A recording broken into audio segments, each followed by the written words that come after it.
get violent. Okay. We've had some white-on-white crime. We've had some white-on-Asian crime. Now it's time for some brown-on-brown crime. Yes! Give it up. India versus Pakistan. Get over here. Hell yeah. Absolutely. We got Arsy for Pakistan, Harshan for India. I'm not gonna fist bump you because I'm Bengali. I hate both you fucks. No brown person likes another brown person, I'm telling you right now. All three of our parents would dishonor us for sharing this stage. All right, so we have decided that Pakistan's gonna go first. Yes, all right, guys, give it up. Pakistan will roast India. Keep it going for Bangladesh. They don't have a lot else going for them, guys. I see how it fucking is. Make the Pakistani Muslim guy go first, because there's always a chance he's gonna bomb. Fucking get it? Look, I'm a fucking willing participant in this roast battle. I signed up for it, but there's something real colonial about this shit, you know? It's like take two dudes who are basically the same guy, just split them down the middle and then make them kill each other. Who came up with this shit? King Charles?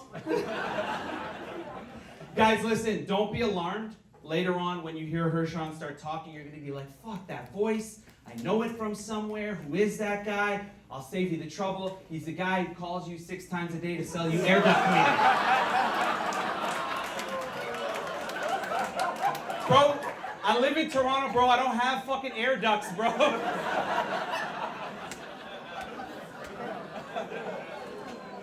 Yo, Harshan's a good friend of mine. When you walked in today, bro, you were looking like a little tired, a little weak, and I'm just wondering, like, what happened? Like, did you and the 24 Indian guys you share an apartment with, were you guys not able this week to steal groceries from a food bank, or?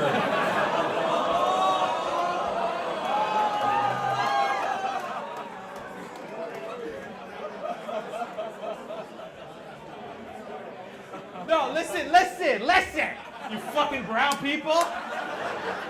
Yo, for real though, I saw like 12 Sikh guys walking in the back, and if going to a Punjabi wedding has taught me anything, there's gonna be a fight afterwards. So like, bro, I'm doing my job, bro. Like, I know yours is Uber, but like,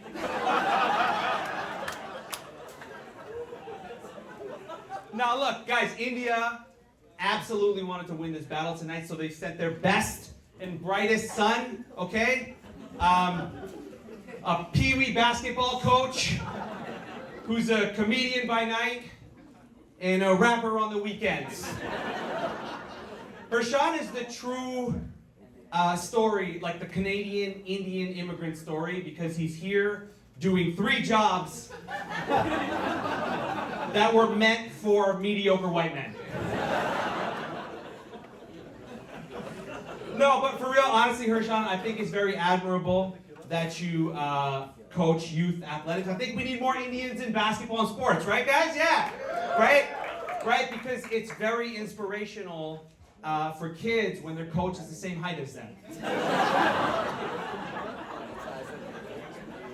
Yo, guys, fun fact, Harshan actually played on the Indian men's national basketball team.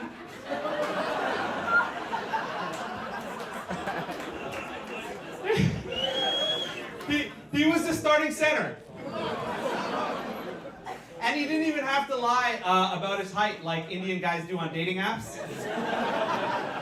Madam, I promise I'm 5'11". No, not 9'11", that was the Pakistanis.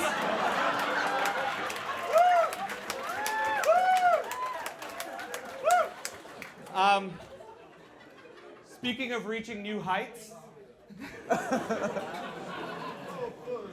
India actually landed their first man on the moon, the Indian space program. Yeah, that's a massive achievement if it was 1967.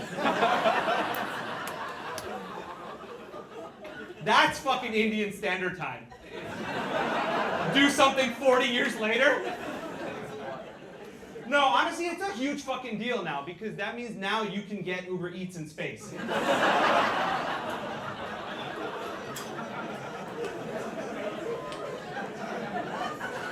India's been all over social media lately. You guys seen the TikTok, that big wedding thing that was happening? So it was a pre-wedding of Mukesh Ambani's son. A pre-wedding is an Indian event. It's like this big party where there's music and there's dancing, and then your parents introduce you to your wife. That wedding cost $150 million. They even paid Rihanna $8 million. Why did I say Rihanna like that? Am I white? They even paid Rihanna $8 million to perform, which is a Guinness World Record for the most expensive way to say, hey, look, I'm not racist, I have black friends too. All the Bollywood stars were at this pre-wedding thing. I got a problem with Bollywood, okay? I got a problem with Bollywood because they present this like very aspirational, like fake image of people in India. You know, like all the dudes in Bollywood movies are like 6'3", light skin, nice hair, they're jacked. And then all the guys in India actually just look like Hershon.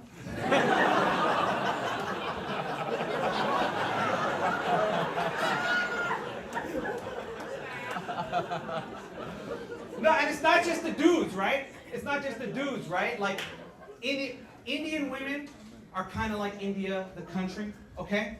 Because, like, from afar, when you watch it on the screen, you're like, oh, this looks beautiful, this looks exotic, mysterious. But when you go visit in person, you get malaria.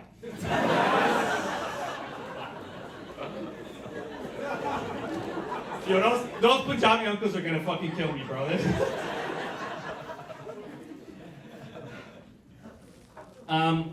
Look, guys, no one can deny that India has made, not just Bollywood, they've made a significant mark on culture.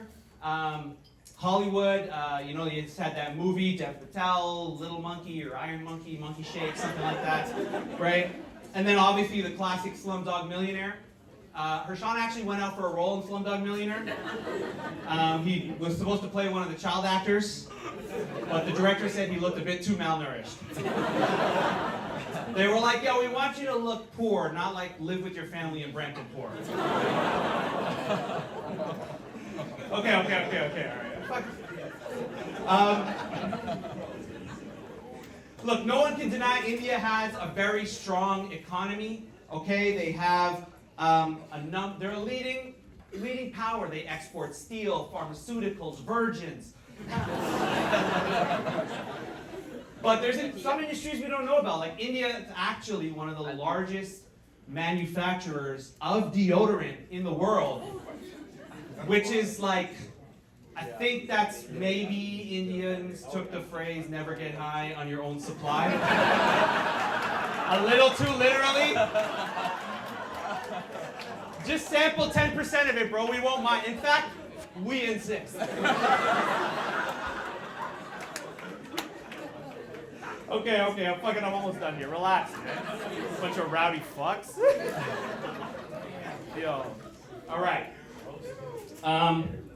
Look, India's good at business, man. You can't deny that. They're a powerhouse economy, and they're really good at trade. They have one of the largest trade surpluses. They're really good at like negotiating trade deals, right? Because like India's biggest import is like white girls named Katie who go to like an ashram for a yoga retreat after a situationship went bad. Like, you know what? I just think the way things happen with Brad, I gotta find myself.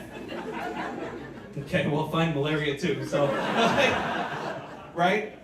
And like, India's biggest export is people who marry their cousins.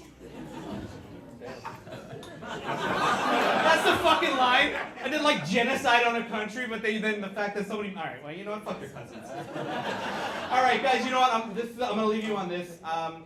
India's clearly a remarkable country, they're a powerhouse, but like, it's not all glitz and glamour and, Bollywood and people shitting on the side of the road, okay? Right? There are a lot of social problems in India. We gotta talk about it. Okay, I'm gonna get real with you, we gotta talk about it for a minute, okay? Because there's a lot of social ills. There's this thing called the caste system. It still exists out there, right? And there's, groups who, by no fault of their own, just the families and the culture they're born into, they get discriminated against, no political rights. There's one group called the Untouchables. right? And they get treated like shit. No one goes near them. And they say that the inspiration for the name was Hershon's dick.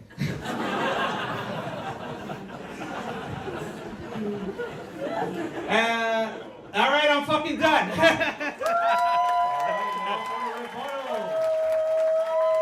India will roast Pakistan. Harshan Arora. Hey, keep it a little Arsy, man. Good stuff, right?